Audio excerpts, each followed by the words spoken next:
天皇陛下と秋篠宮様の対照的なご性格。天皇陛下と秋篠宮様は性格が対照的と言われることが多いですよね。陛下は天皇として、秋篠宮様は皇嗣という、異なる立場として責任感のある振る舞いをされています。皇室に関する情報はすべて宮内庁を通して入ってくるため、陛下や皇嗣の性格を知ることは難しいですが、マスコミ対応などから性格を予測することが可能です。本日は、天皇陛下と秋篠宮様の対照的な性格について、具体的なエピソードを交えながら説明していきます。令和の日本において象徴となっている天皇陛下です。そして皇嗣として天皇陛下を支えている秋篠宮様も、眞子さまの件や悠仁さまの進路などで何かと話題になることがあります。天皇陛下と秋篠宮様を比較して違いや共通点を実感したい人は、ぜひ最後までご覧ください。戦後の日本で天皇の役割やイメージがどう変わってきたのか、これから変わっていくと思われるのかがわかる内容となっています。天皇陛下の性格。まずは天皇陛下の性格から見ていきます。参考になるのは、天皇陛下の人柄についてお話をしてくれた人の証言です。天皇陛下の主治医である堤治氏が、天皇陛下の人柄について次のように証言してくれました。愛子さまがまだ雅子さまのお腹の中にいた頃のこと。ある考古学者が旧石器時代の遺跡を埼玉県秩父で発掘し、秩父原人の発見だと一躍脚光を浴びた。しかし、後に捏造であったことが発覚し、残念な結果となったことが報じられた。そんな時に陛下は私と顔があって、先生、残念でしたね。秩父原人は、幻の原人になってしまいました。このように気遣った発言をされたのです。陛下は堤氏の出身地が秩父市であることを知っておられました。この時の出来事について、堤氏本人は以下のように語っておられます。私は自分のふるさとが秩父市だとお話ししたかすら覚えていなかったのですが、陛下はニュースをご覧になって、ふるさとだから堤先生も喜んでいただろうに、がっかりしただろうと思われて、気にかけてくださったのです。そのお気持ちが大変嬉しく、天皇陛下は素晴らしい人格者でいらっしゃると感じました。陛下は公務で日本中を飛び回っているため多くの人と出会っていますが、それでも堤さんの出身地を覚えてくれていたのですね。確かに天皇陛下から自分のことを覚えてもらっているというのはとても光栄なことだと感じます。このエピソードから、陛下の素晴らしい人柄を感じられますね。堤氏は陛下だけでなく、雅子さまとも仲が良いとされ、陛下のことを家族ぐるみで知っています。陛下は愛子さまが誕生された後も堤氏との関係は変わらず、たびたび連絡されていました。2006年には愛子さまが皇室の儀式である着袴の儀を受けられました。愛子さまが、正装として袴姿になっている写真を堤氏に送っているというのです。陛下が交流のある人とのつながりを大事にしていることがわかる出来事です。多くの人が天皇陛下のこうした細やかな気配りに幸せをもらっています。陛下の責任感と気遣い。陛下は責任感と気遣いがしっかりしていると言われています。子供の頃から責任感と気遣いを持ち合わせていたようで、当時を知る人たちから天皇陛下の人柄について教えてもらいました。まずは学習院初等科で同級生だった、神関与和さんです。学習院初等科に入学した1966年のことになります。担任の先生が、皆さんご存知だと思いますが、浩宮様です。今日から宮様お呼びしましょうね、と言って皇太子殿下当時を紹介されました。この時関瀬さんは、呼び方が様付けであることからなんとなく特別なイメージを持たれていたようです。そこから皇太子殿下と関瀬さんは高等科卒業まで12年間を同級生として、過ごしています。当時のことを関瀬さんは次のように説明してくれました。宮様からは関瀬くんと呼ばれていて、他の同級生と接する時と違いはありませんでした。言葉は悪いですが、タメ口で話す仲です。下校の時は昇降口から校門まで歩きながら、今日あったことや明日提出する宿題のことなどを話し、侍従さんが待っている校門のところで別れていました。学校では仲のいい友達として付き合っていましたが、皇太子殿下はプライベートで付き合う友人を自由に選ぶことは難しかったことがわかりますね。しかし、関瀬さんは学習院初等科の高学年になった時に、皇太子殿下の責任感の強さを感じられたことがありました。ある日の社会見学に行く日のことでした。社会見学当日は、数人のグループで電車に乗って現地へ向かうことになっていたのですが、約束の時間を過ぎてもメンバーが一人来なかったのです。関瀬さんは宮様、遅くなるからもう行きましょうと提案しました。それに対して皇太子殿下は、あと10分待ってみよう。〇〇くんが来た時、誰もいなかったら困るでしょとおっしゃったのです。このことから、皇太子時代から天皇陛下は責任感が強く、人への気配りができていたとわかります。続いて学習院の幼稚園から中等科まで皇太子殿下と同級生だった、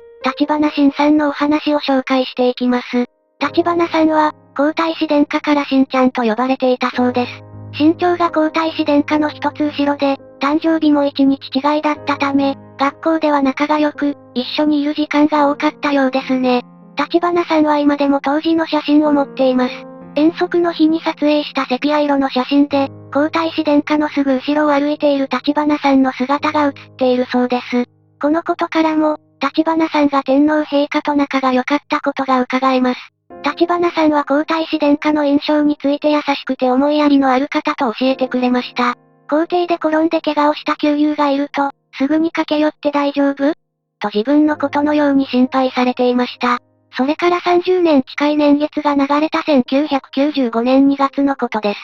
天皇陛下は皇太子として公務に当たっておられ、立花さんはホテル大倉で勤務されていました。3月のある日に国賓としてもてなされたアイルランドのメアリー・ロビンソン大統領がパーティーを開きました。このパーティーに天皇陛下当時の家族が出席しており、立花さんはホテルの従業員として、パーティー会場に行く途中で皇太子殿下のお出迎えをしていたのです。相手が皇族ですから前を通る時には礼をして出迎えていたのですが、その時の出来事について次のように話してくれました。皇族方がお帰りになる時でした。どなたか列から外れて近寄ってくるので、周りがそわそわしているのを感じました。私の前でその靴が止まり、立花さん、お母さんのことをお悔やみ申し上げますと言われました。宮様でした。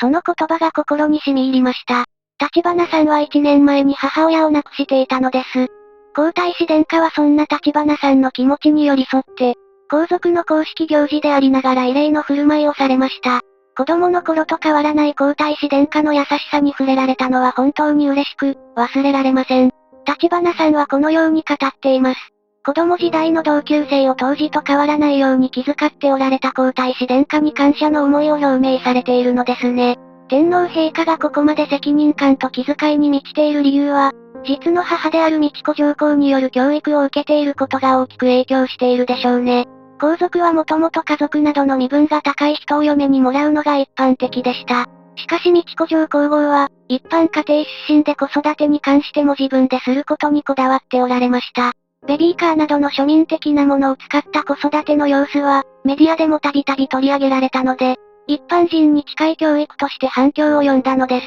天皇陛下の人間形成に大きく影響した経験はもう一つあります。それはイギリス留学です。陛下は1983年から1985年の3年間を、イギリスのオックスフォード大学で過ごされています。昔ロンドン特派員などを務めておられた山木博之さんは、陛下の留学中に、たびたび交流があったとして当時のことを次のように語っています。皇太子様にとって、英国留学の3年間が、一番伸び伸びできたのではないでしょうか。当初、2年だった予定を3年に延長したくらいですから、当時の陛下はイギリスでテムズ川の視察やスコットランドでのエディンバラ観光、他にもリヒテンシュタインの皇太子からの誘いで参加したスキー旅行など充実した留学生活を送っておられました。日本と違い、警察や警備員がいないため自由を満喫できたのは、陛下の人間形成に関わっていること間違いなしですね。留学を始めた1983年には、標高251メートルの低山である、アーサーズシートに山木さんと一緒に登りました。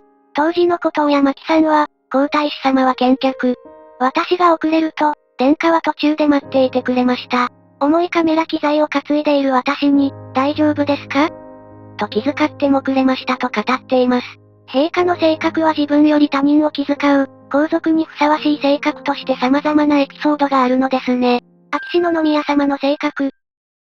続いて秋篠宮様の性格について見ていきたいと思います。メディアのイメージでは、秋篠宮様は天皇陛下と比べてフランクで自由な思想を持っておられるイメージがありますよね。実際のところはどうなのでしょうか。秋篠宮様の性格について参考になるのは、元毎日新聞記者の江森圭司氏が書いた著書、秋篠宮です。江森さんは2017年から2022年の5年間に秋篠宮様と37回面会して取材を繰り返していますので、メディアで報道されない秋篠宮様の一面を知り尽くしています。2017年の5月には娘である眞子さんの結婚報道が流れました。6月に秋篠宮様はこの結婚報道について、婚約相手の小室圭さんが法律事務所勤務のパラリーガルでもいい、とコメントしていました。このコメントに対して江森氏は次のように質問しています。例えば眞子さんも働くとか、東京都心は家賃が高いので近県に賃貸マンションを探して住むといった具合に、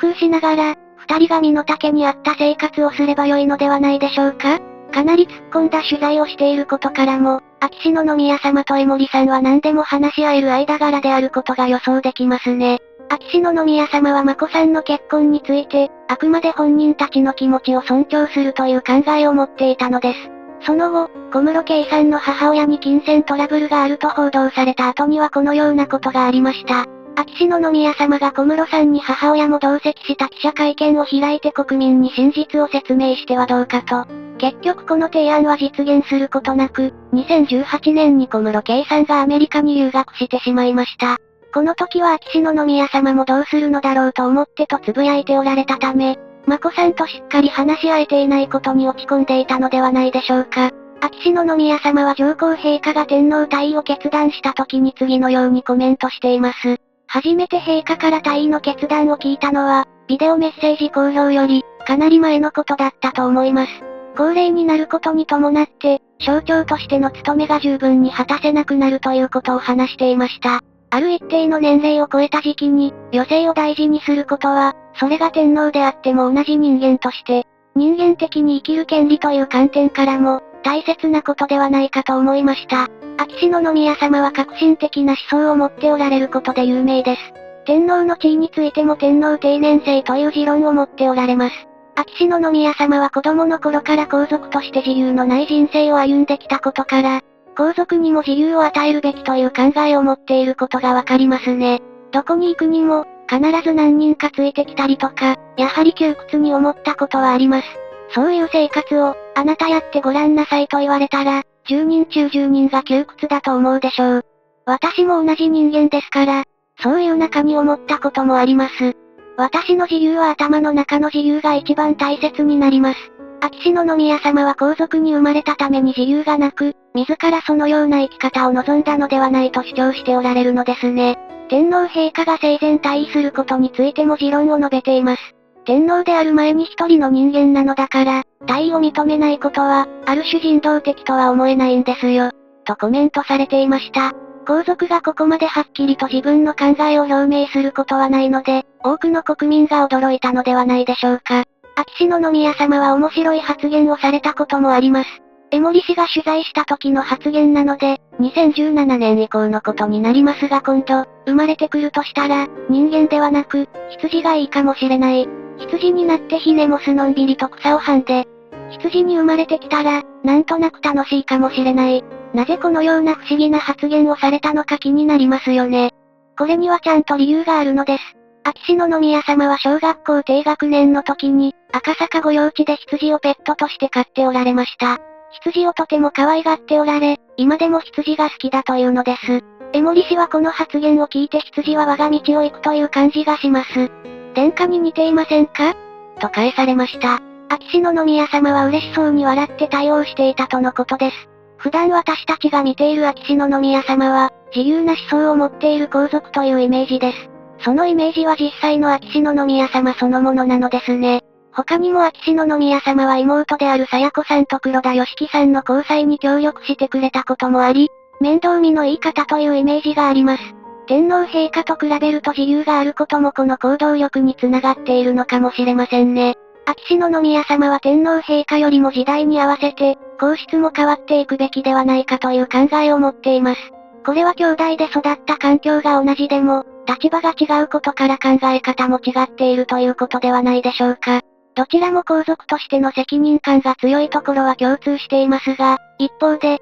皇族のあり方については異なる考えを持っています。天皇陛下は立場上秋篠宮様よりも、自分の意見を表明できないのでしょう。ただ、誰に対してでも分け隔てなく気遣いができることと、国民と同じ目線で私たちに接してくださる人間性の素晴らしさを感じます。本日は、天皇陛下と秋篠宮様の性格をそれぞれ見てきました。天皇陛下に関しては皇太子時代まで遡らなければ人柄に関する情報が少なくなってしまうので、子供時代の同級生の話やイギリス留学中の証言を参考にさせてもらいました。一方の秋篠宮様は、陛下よりは自由な立場であることから慣習にとらわれず、皇室も時代に合わせて変わっていくことの必要性を主張しておられますね。二人の性格は対照的ですが、天皇陛下も秋篠宮様も皇族としての人生を歩んできたことから、国民のためを思っておられることは間違いありません。本日はご覧いただきありがとうございました。